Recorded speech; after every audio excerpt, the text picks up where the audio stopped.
పితా పుత్ర పవిత్రాత్మ నామమున ఆమెన్. క్రీస్తునాథుని యందు మిక్కిలి ప్రియ సహోదరి సహోదరులారా, ఈ వాక్య పరిచర్యకి మిమ్మందరినీ ప్రేమతో ఆహ్వానిస్తున్నాను. పౌలు తిమోతికి రాసిన 2వ లేఖ 3వ అధ్యాయము 15-16 వచనములు. బాల్యము నుండి నీవు పవిత్ర లేఖనముందు బోధించబడితివి, అవి నీ జ్ఞానమునకు మూలము. ఆ జ్ఞానమే క్రీస్తు యేసునందు విశ్వాసము ద్వారా రక్షణకు చేర్చును. కారణమేమన పవిత్ర గ్రంథమంతయు దైవ ప్రేరణ వలననే కలిగి సత్యమును బోధించుటకును, దోషమును ఖండించుటకును, తప్పులు సరిదిద్దుటకును, నీతి యందు నడిపించుటకును ఉపయోగపడును. క్రీస్తునాథుని యందు మిక్కిలి ప్రియ సహోదరి సహోదరులారా, నేను బైబిల్ ఎందుకు చదవాలి? నేను బైబిల్ ప్రతిరోజు ఎందుకు చదవాలి? బైబిల్ చదవాల్సిన ఆవశ్యకత ఏంటి? బైబిల్ చదివితే నాకు కలిగే ఉపయోగం ఏంటి? ముందుగా ప్రియులారా, మీకు ఒక మాట. ప్రపంచములో ఇప్పటికీ కూడా ఎక్కువగా ముద్రించబడుతున్న పుస్తకం, గ్రంథం బైబిల్ గ్రంథం. ఇప్పటికీ కూడా ఎక్కువగా అమ్మబడుతున్న పుస్తకం బైబిల్ గ్రంథం. ఇప్పటికీ కూడా ఎక్కువగా చదవబడుతున్న పుస్తకం బైబిల్ గ్రంథం. దీనికి మించిన గ్రంథం మరొకటి ప్రపంచంలో లేదు. ప్రతి సంవత్సరము కూడా best seller in the world అని ఒక పుస్తకానికి, 2 పుస్తకాలకి మనం చదువుతుంటాం మార్కెట్లో. ఇదే అన్నిటికంటే ఎక్కువ అమ్ముడుపోయిన పుస్తకం అని రాస్తారు. అది బైబిల్ తర్వాతే బెస్ట్ సెల్లర్, అంతే, బైబిల్కు ముందు కాదు.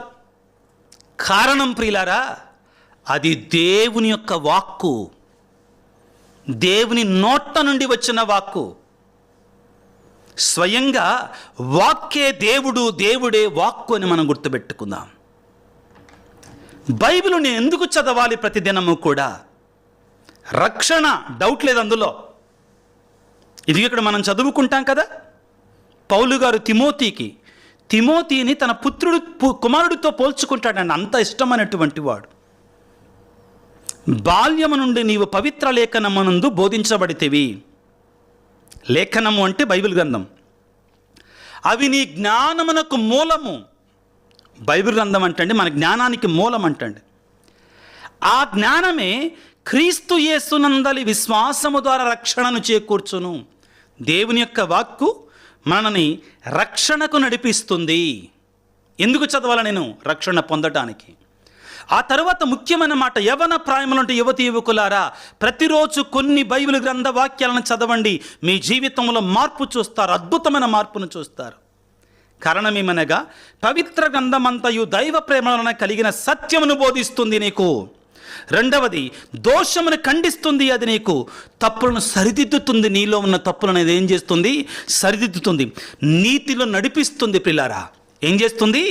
తప్పులను సరిదిద్ది నీతిలో నడిపిస్తుంది దేవుని యొక్క వాక్యం. కాబట్టి నేనేమంటానంటే ప్రియులారా, దేవుని యొక్క వాక్యం అనేటువంటిది మనం నడిపించేటువంటి ఒక దిక్చూచి లాంటిది,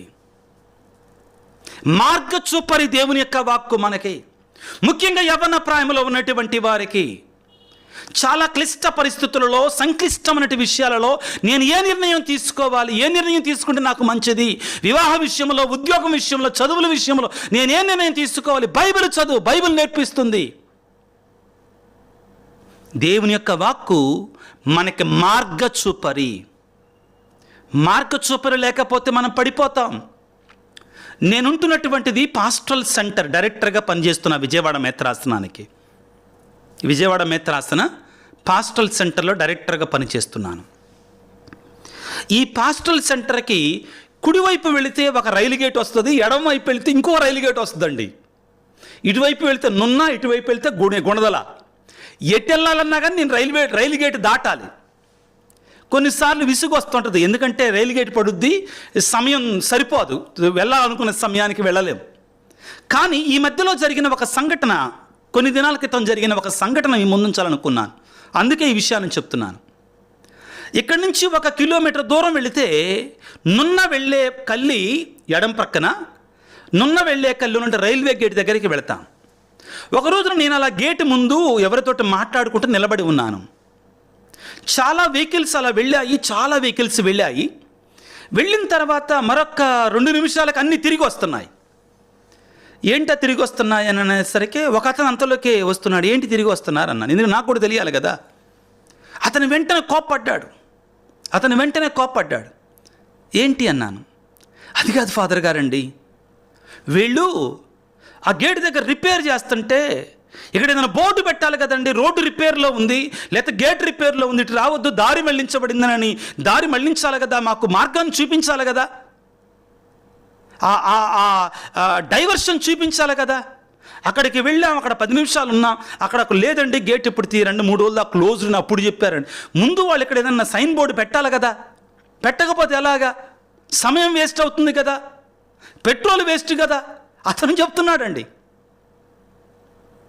నిజమే కదా. ముఖ్యంగా మనం వెస్టర్న్ సొసైటీలో ఇది చూస్తామండి. ఏదన్నా చిన్నది చేస్తే వెంటనే దారి మళ్లించబడిందని హైవేలలో మనం చూస్తాం.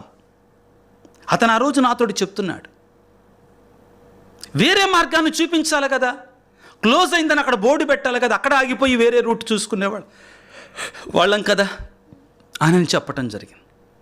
ప్రియులారా, ఈ సందర్భంగా మీకు అందరికీ చెప్తున్నానండి, మనం అటువంటి కష్టాలు గురి కాకుండా ఉండాలని యేసయ్య మన కొరకై చాలా సైన్ బోర్డులు పెట్టారు. ఇందులో చాలా సైన్ బోర్డులు పెట్టారు. అబ్బాయిలు, అమ్మాయిలు, మీరు ఇటు వెళ్తే పాడైపోతారు, ఇటు వెళ్తే గేటు క్లోజ్ అయ్యింది, ఇటు వెళ్తే మీరు ముందుకు వెళ్ళలేరు అని ఈ గ్రంథంలో చాలా రాశాడండి. తప్పులు ఇటు చేయమాకండి, అటు చేయమాకండి, అవి చేయమాకండి. పెద్ద మార్క చూపరి మనకి, మన బ్రతుకులకి మార్క చూపరి బైబిల్ గ్రంథం ఎందుకు చదవాలి? కొన్నాళ్ళు చదివి చూడు, నీలో ఎంత ప్రశాంతత వస్తుందో. కొన్నాళ్ళు చదివి చూడు, నీలో ఎంత నెమ్మది వస్తుందో. అద్భుతమైనటువంటి జీవితంలో నీ సమస్యలు పరిష్కారం కావడం లేదా? నువ్వేదో నిర్ణయాన్ని తీసుకోలేకపోతున్నావా? దేవుని యొక్క గ్రంథాన్ని చదువుకుంటా వెళ్ళు. అయితే దేవుడా నాకేదన్నా ఒక మార్గం చెప్పి చేలు పెట్టి చూడమాకండి. I don't accept that. దేవుని యొక్క వాక్కు ప్రియులారా, ఇదిగో ఏమంటున్నాడంటే, సత్యమును బోధిస్తుంది, దోషములను ఖండిస్తుంది, తప్పులను ఖండిస్తుంది. ఒక అర్థంలాగా ఉంటుందండి, మనకి ఏం తప్పు ఉంది చూపిస్తుంది. తప్పులను సరిదిద్దుటకును నీతి యందు నడిపించుటకు ఒక మార్గదర్శిగా మనకు ఉపయోగపడుతుంది. దీని గురించి ప్రియులకు దేవుని బిడ్డలారా, ఇదిగో కీర్తనాకారుడైన దావీదు ప్రియులారా ఇంకా చక్కగా చెప్తాడండి. 119వ కీర్తన 105వ వచనములో ఏమంటాడు? దేవా, నీ వాక్యము నా పాదములకు దీపము, నా త్రోవకు వెలుగై ఉన్నది. పాతకాలంలో లాంతర్లు తీసుకొని, దీపాన్ని తీసుకొని వెళ్ళేవాళ్ళు బయటికి వెళ్ళినప్పుడు, దూర ప్రయాణానికి వెళితే. నా పాదములకు దీపము, నా త్రోవకు వెలుగై ఉన్నది. రాత్రిపూటే కావాలి మనకు, అది కష్టంలో ఉన్నప్పుడే కావాలి. పడిపోకుండా కాపాడుతుంది.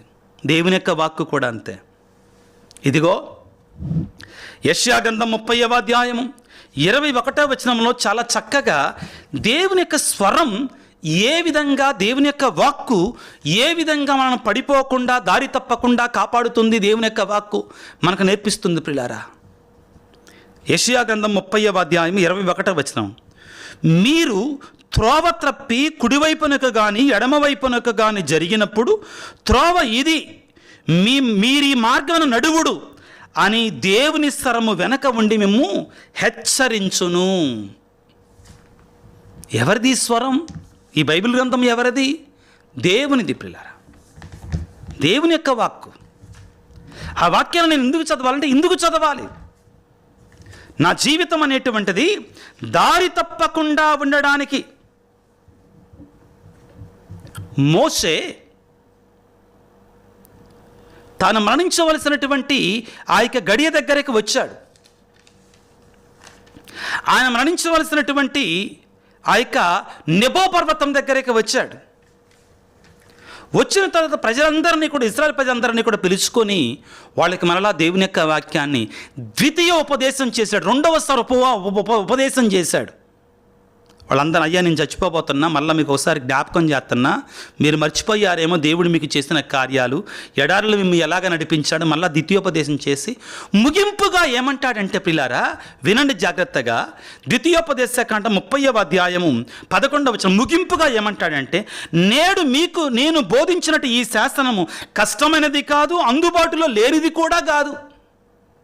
అది మీకు మార్గాన్ని చూపించాలి. కష్టమైందేం కాదు, అందుబాటులో లేనిది కూడా కాదు, మీకు అందుబాటులోనే ఉంది. అది ఎక్కడో ఆకాశమున ఉన్నటువంటిది కాదు. మేము మేము శాసనమును విని పాటించుటకు గాను ఎవరు ఆకాశమునికి ఎక్కిపోయి దాన్ని తీసుకొని వస్తురు అని మీరు అడగాల్సిన అవసరం లేదు, మీ చేతుల్లోనే ఉంది. మహా అయితే ఒక 500 రూపాయలండి బైబిలు. ఏ కొనలవా? వేట మాసాలకి, కోడి మాసాలకి మాత్రం 500 నోట్ల మీద నోట్లు వస్తాయి బయటికి. ఇంకా పనికిరాని బాటిళ్ళకి వస్తాయండి. బైబిల్ కొనాలంటే మాత్రం అంత ఇంత, అసలు దాన్ని కొనటానికి మనం వీఆర్ అన్వాది,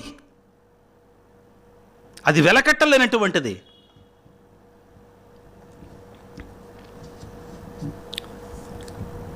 అది మీ చెంతనే ఉన్నది. ద్వితీయోపదేశకాండం 30వ అధ్యాయం.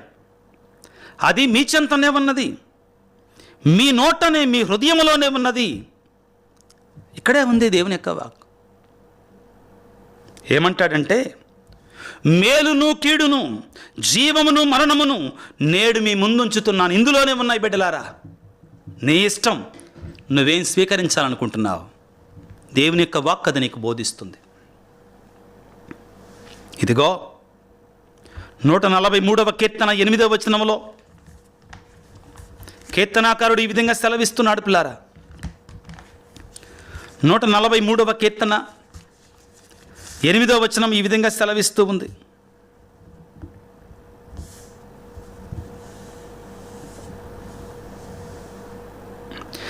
నేను నడవవలసిన మార్గము ఏదియో నాకు తెలియజేయమయ్యా. దేవా, నీ వాక్కు ద్వారా నాకు మార్గాన్ని చూపించయ్యా, మార్గచూపరిగా ఉండయ్యా. బైబిల్ నేను ఎందుకు చదవాలి, ఎందుకు చదవాలి? నీ బ్రతుక్కి అది ఒక మార్గచూపరిగా ఉంటుంది. 2 తిమోతి పత్రికలో 3వ అధ్యాయం మనం చదువుకున్నాం కదా. దోషములను ఖండించుటకును, సరిదిద్దుటకును, నీతి మార్గం నడిపించుటకును అది నీకు సహాయపడుతుంది. ప్రభు అంటారు కదా యోహాను సువార్తలో, నేనే సత్యము, జీవము, మార్గము. ఎలా మార్గమై ఉన్నాడు ఆయన? ఎలా మార్గాన్ని చూపిస్తాడు మనకి?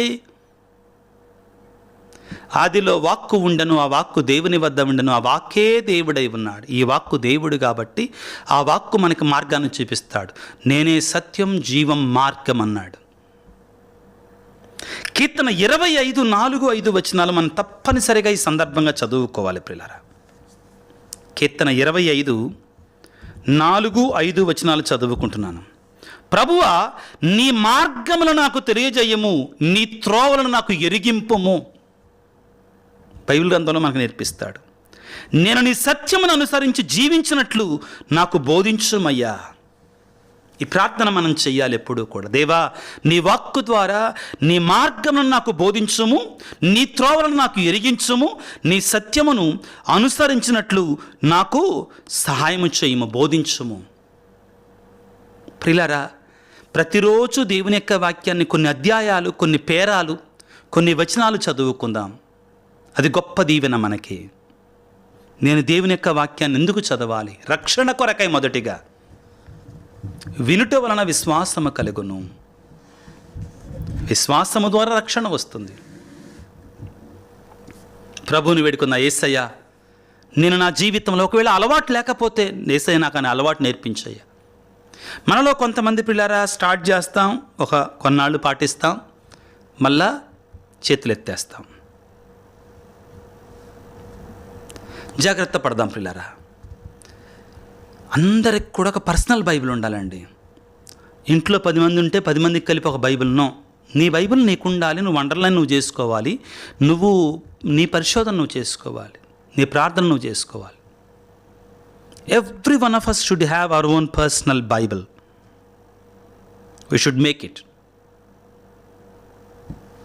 బైబిల్ చదివేటప్పుడు దేవా చిన్న ప్రార్థన చేసుకోండి, నీ పరిశుద్ధాత్మను నాకు పంపించాయి. ఎందుకంటే వాక్యం పరిశుద్ధాత్మ చేత రాయబడింది కాబట్టి.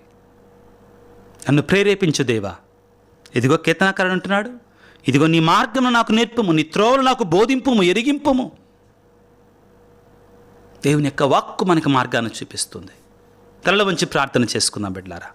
దేవుని యొక్క వాక్కు మనకు స్వస్థతనిస్తుంది, అద్భుతాలు చేస్తుంది. సర్వశక్తిమంతుడా, సర్వోన్నతుడా, ప్రేమామయుడా, నీ వాక్యము నా పాదములకు దీపము, నా త్రోవకు వెలుగై ఉన్నది అని కీర్తనాకారుడు పలికాడు. ఓ యేసురాజు, నువ్వు పలుకుతున్నావు, నా వాక్కును ఆలకించి పాటించువాడు రాతి పునాదిపై ఇల్లుని కట్టుకున్నటువంటి బుద్ధిమంతుని పోలి ఉన్నాడు. పేతురు గారు అంటున్నారు యోహాను సువార్త 6:68, ప్రభువా మేము ఎవరి యొద్దకు పోయేదము, నీ వద్ద కలవనితే జీవపు మాటలు. అవును తండ్రి, నీ వాక్కు మా మార్గ చూపరి, నీ వాక్కు మా త్రోవకు వెలుగు, మమ్మల్ని నడిపించేటువంటిది. మేము తప్పు చేస్తున్నప్పుడు ఇది కాదు నువ్వు నడవలసిన మార్గము, ఇది అని మాకు నేర్పించేటువంటి స్వరం నీ వాక్కు. చాలా సందర్భాలలో నీ వాక్కును మేము అశ్రద్ధ చేసి ఉన్నాము నాయన, మమ్మల్ని క్షమించండి. నీ వాక్కును మేము పట్టించుకోలే. వాక్యం కొంచెం ఎక్కువగా బోధించబడుతుంటే మాలో విసుగు సాతానుడు పెడుతున్నాడు. మమ్మల్ని క్షమించండి నాయన. నీవే వాక్కు, వాక్యే నీవని వాక్యం బోధిస్తుంది. ఆదిలో వాక్కు ఉన్నది, ఆ వాక్కు దేవుడై ఉన్నాడు, ఆ వాక్కు మానవుడై మన మధ్యలో జీవించాడు. వాక్కు వేరు కాదు, క్రీస్తు వేరు కాదు, ఇద్దరు ఒకటే. వాక్కును చదివినటువంటి వాడు క్రీస్తును చదువుతున్నాడు. ఆ సత్యాన్ని మాకు బోధించయ్యా. ఇదిగో సొలొమోను జ్ఞాన గ్రంథములో పలికినట్లుగా, ప్రభువా మందులు కానీ వైద్యులు కానీ మా జబ్బులు నయమ చేయలేదు, ఎల్లరి వ్యాధిని నయమ చేయని యొక్క వాక్యమే నాకు స్వస్థతనిచ్చిందయ్యా. అవును ప్రభువా, ఈ వాక్యాన్ని ఆలకిస్తున్న బిడ్డలు వాక్యం యొక్క శక్తి ద్వారా స్వస్థత పొందుకునేలాగా నా దీవించండి నాయన. దేవా, నీ ఒక్క మాట పలికితే చాలు నా సేవకుడు స్వస్థత పొందుతా. నీ మాటలో జీవం ఉంది నాయన, నీ మాటలో స్వస్థత ఉంది ప్రభువా, నీ వాక్కులో స్వస్థత ఉంది. ఆ వాక్కును చదివే భాగ్యాన్ని మాకివ్వండి ప్రభువా. ఈ వాక్యాన్ని ఆలకిస్తున్న ప్రతి బిడ్డను పేరు పేరు వరుసన దీవించండి. వారి హృదయాలలో, వారి మనసులలో దాగి ఉన్నటువంటి కోరికలను ప్రభువా నీ చిత్తమైతే తీర్చండి నాయన. అనారోగ్యంతో ఉన్నవారి కొరకై, కుటుంబాల కొరకై, ఉద్యోగం, గర్భఫలం, చదువులు, వ్యవసాయం, వ్యాపారం చేసేటువంటి వారందరి కొరకే ప్రార్థిస్తున్నాం తండ్రి. ఆశగున్న ప్రాణంతో ఎదురు చూసే బిడ్డలను దీవించండి. మా కొరకే ప్రార్థించండి అయ్యా అని వంటి వారందరిని దీవించండి. ముఖ్యంగా ఎవరైతే పూజలు పెట్టించుకుంటున్నారో పూజ ఫలాలు వారికి చేరులాగానే దీవించండి. ఈ సమయంలో ప్రభువా తప్పనిసరిగా నా బాధ్యత ఒక గురువుగా ఎవరైతే ఈ యొక్క యూట్యూబ్ పరిచర్య కొరకై దోహదపడుతున్నారు, సహాయం చేస్తున్నారు, వారిని 30 100 దీవించమని మా ప్రభు అయిన క్రీస్తు ద్వారా వేడుకొనుచున్నాము తండ్రి, ఆమెన్. ప్రభువు మీతో ఉందురుగాక, మీ ఆత్మతో ఉందురుగాక. సర్వశక్తి గల సర్వేశ్వరుడు పిత, పుత్ర, పవిత్రాత్మ మిమ్ము మీ కుటుంబాలను చల్లగా దీవించి ఆశీర్వదించి కాపాడుదురుగాక. God bless you. దేవుడిని దీవించుగాక. ఆమెన్.